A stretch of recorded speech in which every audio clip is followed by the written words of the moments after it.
Yari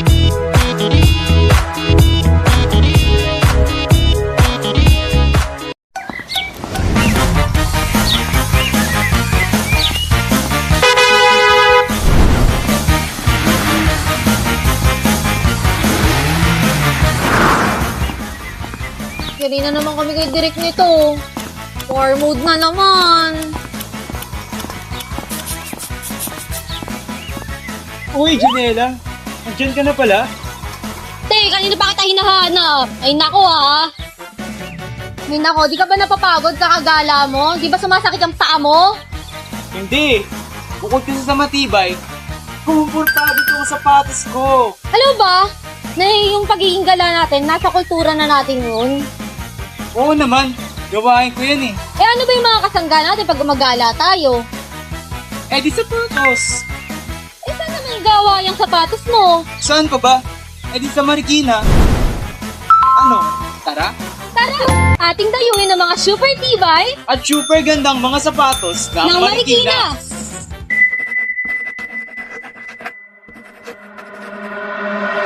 Sa bawat hakbang na ating ginagawa, madalas nating nalilimutan ang kwento ng lupang ating tinatapakan. Ngunit sa isang lungsod sa silangang Metro Manila, ang bawat yabag ay may kasamang tunog ng martilyo, amoy ng balat, at pawis ng pagsisikap. Ito ang Marikina. Hindi lamang isang lungsod, kundi ang itinatangalang shoe capital of the Philippines. Paano nga ba nagsimula ang isang simpleng tsinelasan tungo sa pagiging sentro ng dekalidad na sapatos sa buong bansa? Ang kasaysayan ng sapatos sa Marikina ay nagsimula noong 1887. Bago ito, ang pangunahing kabuhayan ng mga tao ay pangingisda at pagsasaka. Ngunit nagbago ang lahat dahil sa isang tao, si Don Laureano Guevara o mas kilala bilang Kapitan Noy. Sa tulong nila Tiburcio Estaquio, Ambrosio Santa Ines at Gervasio Carlos, sinubukan nilang kumpunihin ang isang pares ng sapatos na galing sa ibang bansa. Sa pamamagitan ng pagbaklas at muling pagbuo nito o trial and error, natutunan nila ang sining ng pagsasapatos. Ang bahay ni Kapitan Moy ang nagsilbing unang pagawaan, na ngayon ay isang mahalagang landmark at museo sa lungsod na ito. Gitpa sa komersyo, ang industriya ng mga sapatos ng Marikina ay mahalagang bahagi ng ating pambansang pag-aakilanlan. Ipinapakita nito sa ating mga mamay bilang mga Pilipino ay dedicated gumawa ng mga dekalidad, sapatos o ibang bagay. At sa mga nakaraang panahon o dekada, ang Marikina shoes ay kinikilala bilang isang karangalan. At ngayon, sa pagiging matikas at sa pagsuporta sa sariling atin. Sa kabila ng mga makukulay na kasaysayan dito sa Marikina, hindi natin makakaila na may mga problema pa rin itong kinakaharap. Katulad ng pag-usbong ng fashion trends at pag-usbong din ng mga iba't ibang produkto galing sa iba't ibang bansa at natatapunan ang pag-gawa. Ang mga sapatos ng Marikina ay hindi lamang simpleng sapin sa paa. Ito ay sumisimbolo sa ating identidad, tibay ng loob, at husay ng mga lokal na manggagawa. Sa kada pares na iyong mabibili, hindi mo lamang sinutulungan ang isang negosyo. Bagkus, tinutulungan mo rin ang isang makulay na kasaysayan na patuloy na naglalakbay patungo sa kinabukasan.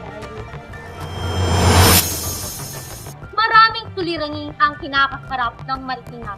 Hindi lang basta suliranin, ito ay isang malaking epekto para sa kanila. Dito pumapasok ang generational gap na wala na nagpapatuloy sa kanilang namulan na sining dahil iba-iba na ang pinipiling larangan ng kanilang pamilya. Dito rin pumapasok ang ating problema ng pandemya noong online shopping na kung saan mas marami ang tumatangkilik sa iba't ibang produkto na galing sa ibang bansa. Katulad na lamang dito ang sa bansang China na galing sa kanilang mga magagandang produkto o instrumento na manggawa ng mga sapatos. Mas mabilis ka. Ngunit, kung titignan natin, may kalidad ba? Kasi, kung titignan natin dito sa Marikina, di ba? Na sobrang ganda. Handcraft talaga. Sa China, hindi natin masasiguro kung maganda ba? Kasi hindi naman natin nakikita yung mga pagtahi o nakikita lang natin na makina ang gumagalaw. Ngunit dito sa kanina, nakikita natin na tao mismo ang gumagalaw. Sa gitna ng mga pagsubok na ito, nagsisilbing dambana ng kasaysayan ang Marikina Shoe Museum. Pagparito, dito matatagpuan ang pinaka-controversial at tinarayan ng mga tao, ang koleksyon ng mga sapatos ng dating First Lady, Imelda Marcos. Itong daang pares ng mga sapatos na ito ay sumisimbolo sa dalawang mukha ng kasaysayan, ang labis na karangyaan ng isang administrasyon at ang labis na husay ng ating lokal na mga manggagawa.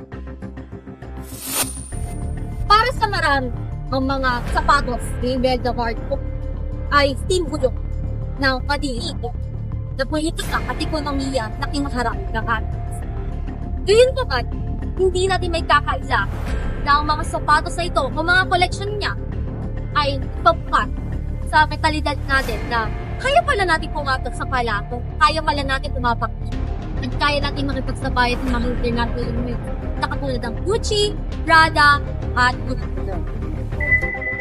Sa ating kultura ng pagiging gala, mahalaga ang tibay. Sa ating wika, ang salitang gala ay hindi lamang paglabas ng bahay. Ito ay nagiging paraan ng pagtuklas, pagpapalawak ng isang karanasan. Mula sa mga estudyanteng naglalakad patungo sa kanilang paaralan hanggang sa mga manggagawang patuloy na nagtatrabaho sa ilalim na matinding sikat ng araw, ang kanilang paa ang siyang nagsilbing pundasyon sa kanilang pangarap at kinabukasan. Ako, si Janela Maytanal. At ako naman, si Kina Robert S. Dacles. Sama-sama natin tuklasin kung paano at saan nagsimula ang mga sapatos ng Marikina. Sama-sama rin nating alamin kung bakit ang dating namamayagpag na industriya ay unti-unti nang nawawala.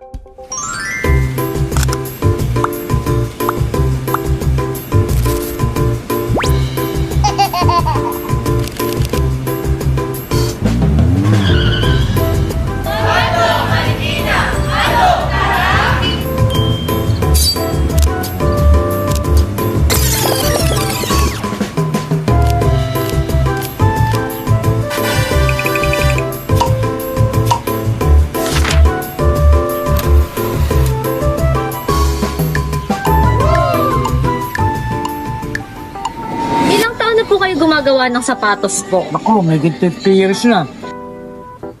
Matagal na.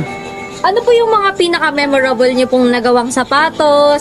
Yung mga sa mga shooting. Pelikulang General Luna. Bakit kami mga suot nilang mga mga Opo. nakalaman nila, ano? O gumawa ng post. Kung pulang araw, yun, kasi nandiyan yung studio. Kaya lang, wala akong pangalan doon yun.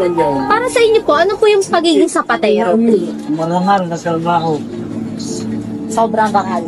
Oo, marunong ako. Kaya lahat ng ginagawa ko, ang tanda ko kasi Sa tingin niyo po ba, sinusuportahan po kayo ng LGU?